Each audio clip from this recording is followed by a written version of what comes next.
Hello, and welcome to the Happiness Project. How can you tell if you need self-love healing to meet your inner child's needs? Or if your current difficulties stem from a wounded inner child? Every adult, according to psychologists, has an inner child. Why is it so important to work with the inner child as part of the spiritual awakening process?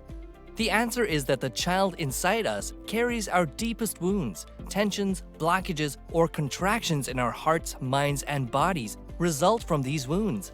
We become stuck in a tightly bound separate self, also known as the ego when we are contracted.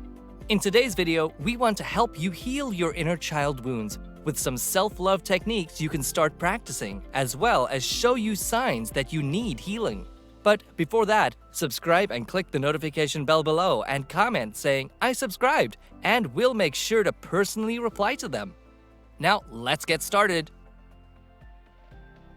Even though you are now an adult, your wounded inner child is the part of you that never grew up. If your inner child's needs aren't met, it can have a negative impact on your mental health and relationships with others. If she's injured, it means she's holding onto hurt, anger, pain, or some other negative emotions, and her basic needs haven't been met. As a result, inner child healing is an essential component of deep psychological practice. It entails a spiritual phase of reconnecting with your inner hurts and wounds. Here are 7 indicators that you need healing. Number 1, the fear of being abandoned. You're terrified of being lost. As a result, you can become clingy. You would have a lot of reasons to hold on even though your relationships are toxic. Number 2, an inclination to overreact. You're more likely to react than answer, and your responses are out of proportion to the trigger. One example is being enraged when someone accidentally spilled their drink on you. It's your inner child acting up when you don't feel in control of your responses to a situation. Number 3, issues with boundaries. You find it difficult to say no to requests. You may choose to sacrifice your own needs in order to satisfy others. When you don't set clear boundaries, others take advantage of you. Number 4, lack of self-assurance. You are constantly critical of yourself and sometimes feel insufficient or not good enough. You think there is something wrong with you on a deep level. Number 5, obsessive-compulsive disorder. When you fail to meet your own standards or expectations, you feel ashamed of yourself. Self-forgiveness is very difficult for you. Number 6, extremely tense. You are unable to cope with stress and also suffer from severe anxiety. You can also have panic attacks at times. Here is a link to the case report. It's possible that you have deep anxiety because you're afraid things could turn out badly for you, making it difficult to trust. It has an effect on your ability to commit. You may be concerned about being deceived as well. Number 7, a sense of insignificance and being a nobody. You have the impression that you are not being heard or noticed. You could also have existential problems if you think you don't belong on this planet. Other characteristics that show you might be dealing with a wounded inner child: in your deepest parts of yourself, you sense that something is wrong with you. When you leave your comfort zone, you feel anxious. You're a people-pleasing kind of person. You don't seem to have a good sense of self. You enjoy living in a state of tension with those around you. You're a hoarder of objects, feelings, and people that can't seem to let go. As a man or a woman, you feel insufficient. You're still berating yourself for your perceived inadequacy. You're harsh with yourself, rigid and perfectionistic. You have trouble committing and trusting others. You struggle with feelings of rejection and will cling to dysfunctional relationships even though they are unhealthy. When it comes to problems like the ones mentioned above, the results can be disastrous.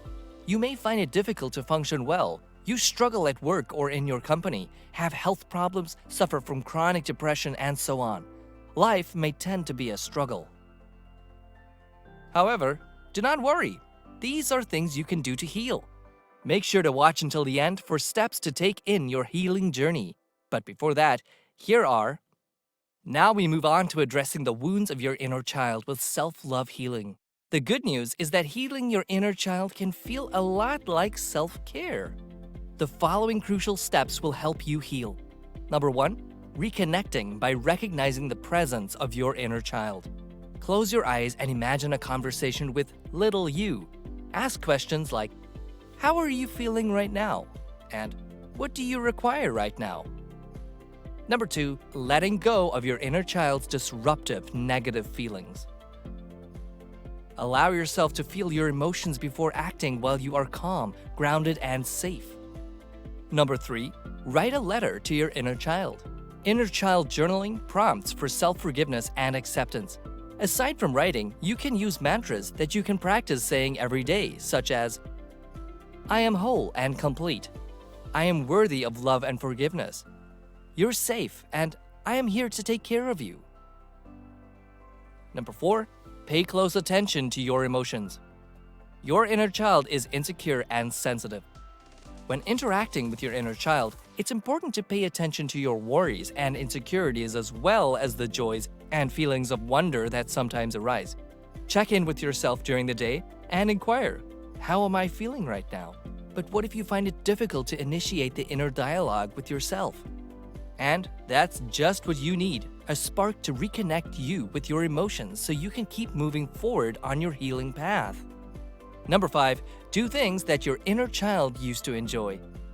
In the way that your inner child has been wounded, expectations at work and in life can make us feel obligated to do things we don't want to do.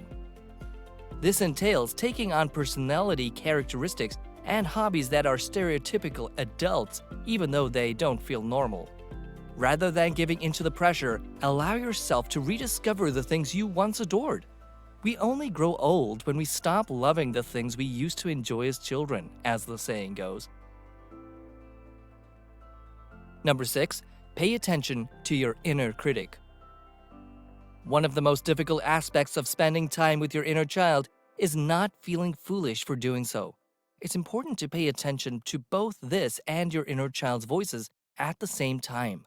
Both of these voices deserve to be heard, and by doing so, you'll give them the opportunity to influence how you're feeling right now. Number 7, meditation with your inner child will help you recover more deeply. Meditation is currently being studied extensively in the fields of neuroscience and psychology. Mindfulness meditation has also been shown to alter brain function in areas associated with emotions in research. It's no wonder then that doctors such as psychologists use meditation to help clients to heal their inner children. It might be difficult for you to sit with your thoughts or clear your mind of distractions if you are new to meditation. Before you begin guided meditation child work, I recommend that you take some classes or start practicing meditation yourself. Meditation is a skill that needs a lot of practice.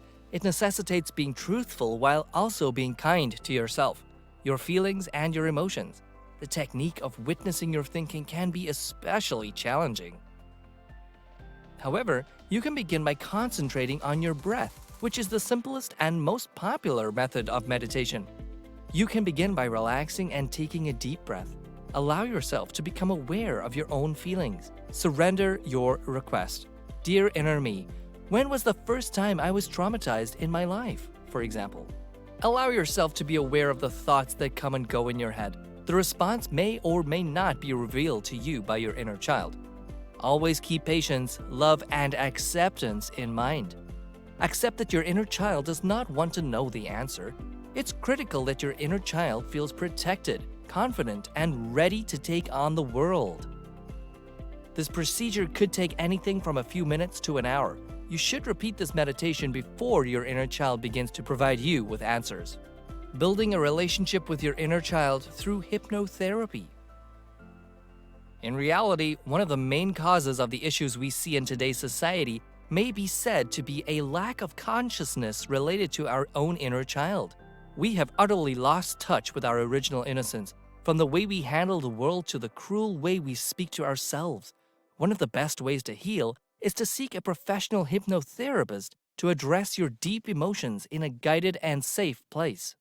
Now that you have the steps to identify inner child healing, it is time to give to yourself. Stay connected to who you truly are and make sure to take care of you.